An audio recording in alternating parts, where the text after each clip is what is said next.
La chaleur est d'ordinaire le seul souci des nombreux touristes. Mais cet été, c'est le retour du confinement qui plombe le moral des commerçants. C'est la première fois que ça arrive. Quand vous arrivez à Sidi Bou Saïd, vous y croyez à peine. Il n'y a pratiquement personne. En plein mois de juillet, on vous impose un confinement, alors que les commerçants attendent les visiteurs pour gagner leur pain. Pourquoi ? Parce que la Tunisie est désormais le premier pays d'Afrique en nombre de décès du Covid-19. Près de 136 morts pour 100 000 habitants selon l'université américaine Johns Hopkins. L'année dernière, le pays ne comptait que 54 morts.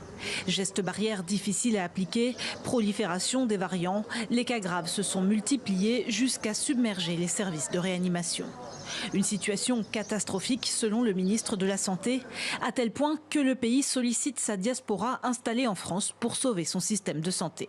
Ici, dans la capitale, à Tunis, il n'y a tout simplement plus de lits disponibles. Le matériel manque également.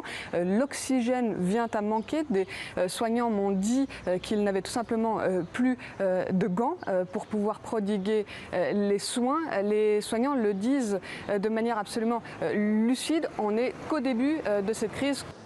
Seul espoir d'amélioration, la vaccination stagne et seulement 5% de la population totale a reçu les 2 doses.